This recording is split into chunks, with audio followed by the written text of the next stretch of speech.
La guerra con Chile en realidad es una especie de test, de prueba de la debilidad del Estado peruano, de la debilidad de los lazos sociales, de lo poco que se había avanzado en constituir una comunidad nacional, ¿no?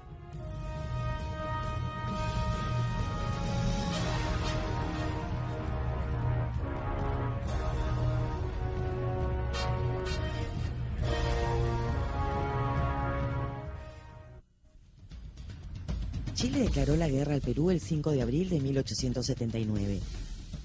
Para aquel entonces, la República de la Estrella Solitaria ya estaba en campaña militar, porque en febrero del mismo año, 1879, había invadido el litoral boliviano de Atacama. Ahí vamos a las causas de la guerra y ahí la causa inmediata, ya sabemos, es el desconocimiento por Hilario Andaza del acuerdo que se ha hecho con Chile de dejar sin impuestos durante 25 años de explotación chilena del salitre del territorio boliviano. Cuando Hilario Andaza decide desconocer eso y decide poner un impuesto de 10 céntimos al quintal de salitre, eso le da el motivo a Chile para declarar la guerra. Como respuesta, el Perú envió a la misión diplomática conducida por José Antonio Lavalle ante el gobierno de Chile, pretendiendo lograr la paz en el último instante. Pero Lavalle no pudo conseguir sus objetivos y estalló el conflicto bélico más importante en la vida independiente de estos tres países. Cuando comenzó la guerra con el Perú, Chile disponía del anteriormente boliviano puerto de Antofagasta como base de operaciones armadas. Cuando Chile declara la guerra a Bolivia y ocupa el litoral, desembarca en Antofagasta, el ejército chileno es recibido en triunfo, con ovaciones. ¿Por qué? Porque ya el 80% de la población es chilena. Los capitales son chilenos y británicos y ya ese territorio estaba conquistado económicamente económica y demográficamente antes de la ocupación militar. Por su parte, los buques peruanos necesitaban urgentes reparaciones porque no estaban en condiciones para hacerse a la mar y combatir una guerra. Mientras tanto, los chilenos estaban en una guerra real desde hacía 2 meses y su ejército era una máquina de guerra que aceitaba sus engranajes conforme pasaban los días. Entre 1831 y 1879 Chile no tiene un solo golpe militar. Se suceden gobiernos democráticos de 6 años constitucionales. En plena guerra y estando ocupando Lima, Chile se da el lujo de hacer una campaña electoral con 4 candidatos y transferencia de poder, sin ningún problema. Perú, mientras tanto, entre la guerra, entre la independencia y 1872 es gobernado ininterrumpidamente por militares. Solo en 1872 se elige a Manuel Pardo el primer presidente civil. Comete varios errores como presidente. Primero, el Tratado de la Alianza Defensiva con Bolivia de 1873 se cree. Segundo, la suspensión unilateral del pago de la deuda externa en 1876, cuando el Perú, luego en la guerra va a necesitar los créditos externos y no va a poder conseguirlos.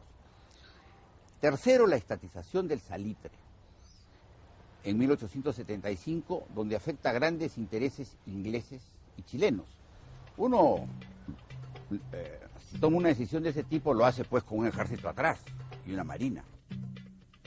La Independencia y el Huáscar eran los principales buques peruanos. Ambos eran acorazados, sus defensas eran sólidas.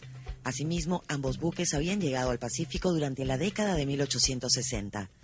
Ambos eran inferiores a los 2 blindados chilenos que fueron comprados durante la década siguiente, de 1870. Tomando en cuenta que era una época de grandes innovaciones, 10 años de diferencia tecnológica era bastante. Después de la guerra con España, nos entró pues la ilusión de que habíamos derrotado a los españoles y que éramos los campeones de la independencia en América y que había que llevar la independencia a otros pueblos sujetos por los españoles. Entonces se comenzaron a trazar planes para independizar Filipinas y compramos buques y compramos cosas y mandamos gente a Filipinas pensando hacer eso. Es decir, creo que tuvimos una suerte de fiebre de la victoria, pensando que podíamos hacer cosas que escapaban a nuestras posibilidades. Y para hacer eso, como siempre ocurre, no adquirimos los medios de una manera planificada, sino terminamos comprando pues un poco lo que había por aquí y por allá. Y eso que compramos en ese momento es lo que vamos a usar después en la Guerra del Pacífico. Los acorazados chilenos se llamaban Cochrane y Blanco Encalada. Disponían de un blindaje superior y de un poder artillero mayor que sus pares peruanos. Por otro lado, también formaban las escuadras un conjunto de naves de poder intermedio, y en este terreno la desventaja peruana era considerable, porque Chile disponía de 6 corbetas y cañoneras, mientras que el Perú tenía solamente 2. Bolivia carecía de unidades navales y la lucha por el mar sería exclusivamente entre Chile y el Perú. Durante la década de 1870, el Perú había caído en bancarrota, dejando de pagar la deuda externa a los acreedores internacionales. Como consecuencia, el crédito fiscal se había arruinado. Por ello, el Perú no había tenido dinero para comprar armamento al nivel que lo había hecho Chile, que por su parte había estado a punto de ir a la guerra contra Argentina y se había preparado para esa eventualidad. Hay un problema entre Argentina y Chile. El tema de la Patagonia no estaba resuelto. Entonces, ante estos escenarios, lo que busca el Perú es anclar a Bolivia a su lado. Y por otro lado, fortalecer eso con una eventual cooperación mutua con Argentina. Ahora, esto se cayó, Argentina no firmó, el tema no fue secreto porque fue discutido en los congresos de los 3 países. Y la verdad es que Chile tuvo conocimiento de esto, me parece que el mismo año en que se suscribió finalmente entre Bolivia y el Perú.